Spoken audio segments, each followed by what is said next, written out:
All right, our next speaker before we go into the break is somebody that I have heard speak several times on being a bold researcher, and she was the first person I reached out to try and get at this conference, and I was so happy that we could. So Gayle Lloyd, market research leader at Batesville Casket, or Hillenbrand, and she's going to talk about the next frontier for research. Good morning, everybody. I'm not going to sell you my product because, as you've heard, my product is caskets. And I don't think anybody in here wants to buy one of them. So I have to work at the company where nobody wants our product, even if we were to give it away. But I'm going to talk to you about how we approach the world of big data and what I think my responsibility is as a researcher. And then I'm going to challenge each of you to forget about the big data for a moment and think about what is going to be your role when you go back to your organizations, because it's really not about the big data. Data's been here forever and forever. Small data, big data. If you don't know what to do with the data, it doesn't matter how big or how little it is, and it's really not what your organizations have sent you here for, or what your job is just to sit around and talk about, look at all the big data that we have. Look at all the more information that we have. And I'll share with you some of the tips and the uses and the way we approach market research at Hillenbrand. And just for you trivia buffs up here, this is a replica of the casket that Michael Jackson was buried in. It's called the Promethean, and it just cost a little over $50,000. And that's my last pitch about my product. We are a division of Hillenbrand, which happens to be one of the largest manufacturers of funeral service products in the world. But we also produce several other products, and we own a company called Rotex and K-Tron, and we were a division of Hillrom, which makes hospital beds and supplies. So I guess you could say we had a hospital bed, and if that didn't work, then we had another final resting bed for you. So enough of that for my jokes, but let me talk to you about where are we, and I'm not the expert on the big data and all the tools and technology, and you're going to be hearing about that over and over. But I'm really going to talk about how you need to be prepared as leaders of your organizations, leaders of suppliers, working with people like me, and what my expectation is and how I am preparing myself to deal with the big data. So it's about, we've got the tools, we've got the technology, but the real issue is the talent that each of you needs to deal with it in a meaningful way. And you've already heard there's data everywhere. I mean, it's coming in, research data, transactional data, syndicated data. It's bigger than we are. And I said, well, what is this big data? Let me go and look up the definition and make sure I'm really clear on it. The variety, the volume, the velocity of data coming in so much that organizations don't have the capacity to accurately and timely deal with it. And I think the key words there was the whole idea about the timeliness of information and the ability to do something with it. I mean, we can keep collecting data from all the sources. And I thought the figure from IBM, and I don't even know how big 2.5 quintillion bytes of data is. But that, according to IBM, is how much data that we get every day as organizations. And 90% of all the data that we have, we've gotten it in the past 2 years. And that's because of all these sources that we're all out there going to try to find out the big answer. What is it that our customers want? So now we've got the text analytics. Well, if we analyze that and all the verbatims, maybe the answer is there. Let's do some virtual focus groups. So all about getting into the minds of that buyer, whether it's that B2B buyer or that consumer. We've got the tools, we've got the SAS, we've got the data miner, we've got Clementine, and we've got SPSS. So life should be sweet, right? Because we've got the technology, we've got the tools. Now we can even get into the minds of the consumer with neuroscience and the brain waves. It's kind of like we're peeping Toms now. I mean, we're right there in the mind of the consumer in real time, in the moment. The technology that says a person can be walking down the street on Fifth Avenue and they walk past Best Buy, and with the GPS and all the technology, we kind of know where they are and we can shoot them a message. So we're right there in the living rooms, in the bedrooms, so to speak, of the consumer. So we've got all the data, right? 2.5 quintillion bytes coming in every single day. We've got all these fancy tools, the old tools, the new tools, all the technology. So why did 37% of executives say they strongly agree that their market research department are thought leaders? That means close to 60%, over 60% don't agree. And here we all are here with our fancy titles and all of our technology and all of our big data and all of our neuroscience and all of our GPSs. But our bosses are saying, well, that's great. You got the tools, the technology, you got all these fancy suppliers that we're dealing with. So what's the problem? I think, my market research friends and suppliers, is because we, as business leaders, are still kind of operating on what I'll call the old frontier. Because we talk about the big data, and the chart becomes the holy grail. Let's make a fancy chart. Let's do our variable analysis. Let's do our regressions. Let's do all that. We are very logical, because that's what research people are supposed to be, right? Linear, logical, computer-like. I mean, you know, we got to have our t-tests. We got to have our confidence levels. We got to have all of that. But does that really tell us what our organizations need to know?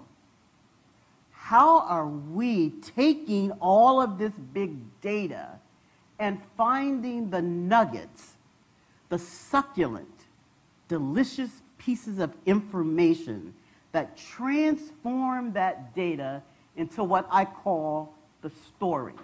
And I'm into the storytelling in my organization now. I actually make a storyboard for all of my market research reports, and I'll just hopefully get a chance to talk to you about how I craft the story together. So here we are with all this big data, all of these tools, but have we really transitioned ourselves from the old frontier to the new frontier? And we've heard this all morning long. Data is about, it's not the Holy Grail.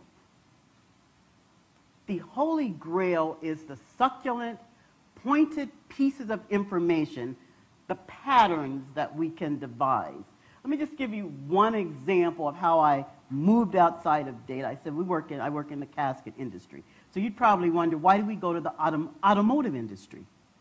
Well, because cars kind of, our box, if you might say, is kind of a box like a car. And we look for the designs of cars, believe it or not, and we actually then bring those designs of cars back and look at the casket box that we're going to design. That's looking outside the box. We look at the fashion, because inside our box is fabric. So what colors are they showing on runways and on Fifth Avenue?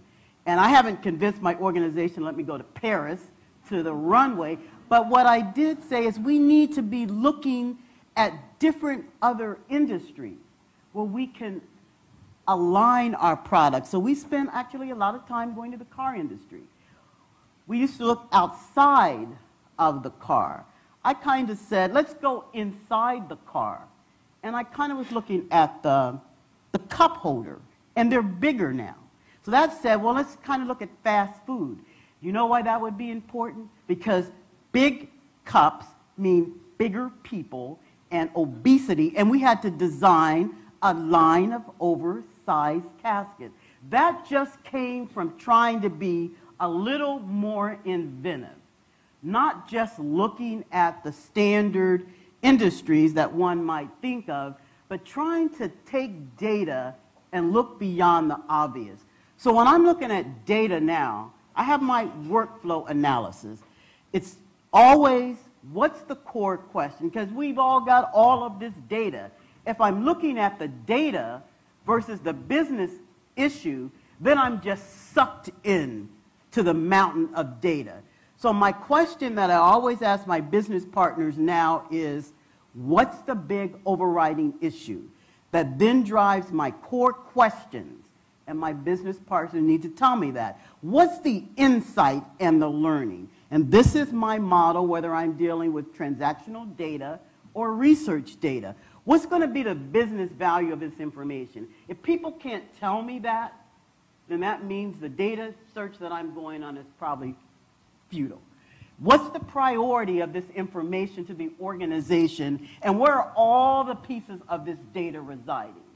Is it in my research data? Is it in my syndicate data? Is it in my transactional data? So my message is you need to begin to develop tools, your own tools that are going to help you deal with the data and become valued. As a researcher or as a business leader at any level, it's about not the data, but being well-versed in business issues.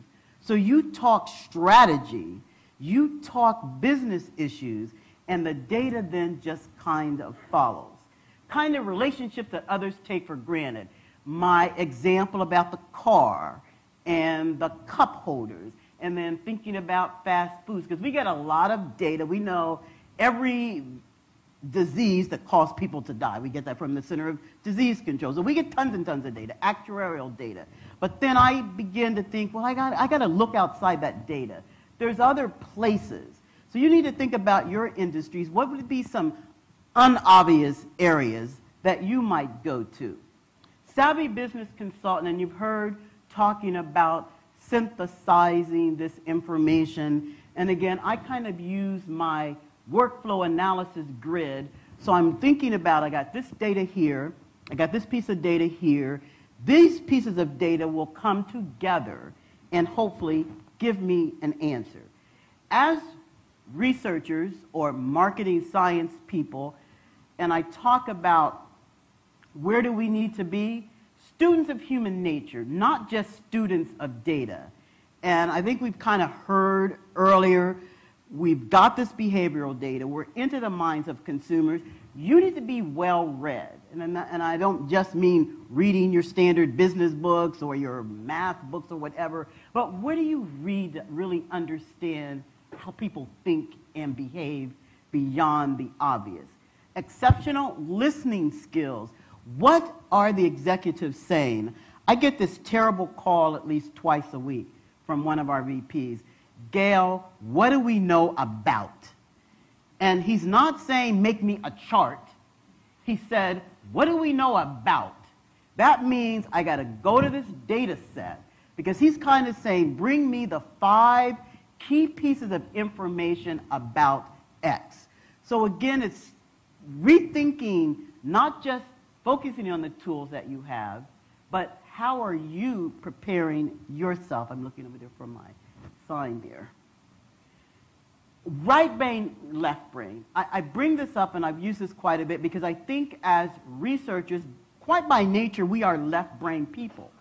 But to operate and be a synthesizer, to create harmony with data, you need to tap into the right brain side.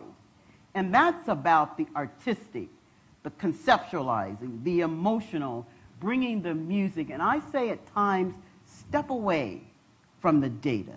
Step into your right brain. Think of how you would craft a story about the data, not a chart about the data. And this, the weaving the stories, you need tools to be able to do that beyond just your standard technology tools. But how do you go about in your daily life, when you're dealing with data, how do you pull it all together? What are you using to make your story connect your dots? I'm always thinking about the harmony of the data, because sometimes, as you know, the data can be, there's disparate data sources. You have your transactional data. I'm looking for the music. How do I look for the music? I go back to the business issue. So surviving on the frontier, leveraging all the new tools, and there's going to be many, many people talking about the mobile technology, the social media and all of that. Creating your own tools, as I have. Being creative and inspiring when you go to tell the story. And we heard Dr. Sexton talk about the ROI. I've even dressed up like a doctor and gone to the meeting and said, okay, I'm the data doctor, and I'm here to give you a prognosis of our brand. That catches people's attention rather than, okay, here's the charge. Satisfaction went up, satisfaction went down. Have my little stethoscope, and I give the company a prescription, write out a prescription pad. That's the creative, the inventive, the inspiring, making the data come alive so that we survive on the new frontier, making it work and creating an excitement out of the big data. I've been a broadcaster, and I've said, okay, I'm Gayle Lloyd, and we've got a roving report about the new products that Batesville is introducing to the marketplace. And that's how I introduce the new product research to the brand managers. So it's not that I'm smarter than anybody else in the organization. I just stick with the problems a little longer. I take my data and I work it. You know, work it, girl. Work the data. Make it sing for you. Be the person who recognizes the pattern, the cup holder in the car, before anybody else does. I have a standard set of core questions that I ask on every interaction with my business partner. What's the business issue? What information is needed to aid in the decision-making process? How's it going to add value? How are you going to use it? You need the questions that work in your organization, because the one thing I say to people is, I'm not swimming in the ocean to find a bunch of data that I don't know how it's connected to a business strategy. I present lunch and learns once a quarter, where I take all the research that we've learned for the quarter, and then from 12 to 1 every quarter, I invite the organization in for the lunch and learn. I'm at the end of my time, so I'm kind of moving a little fast, but I just wanted to step us back for a minute, capture the data, but make it work for you. So the holy grail of the new frontier is you. We've been focusing on the data quite a bit, and that's wonderful, because that's what the conference is all about, and the technology. And my question is, are you prepared for the new frontier? Thank you.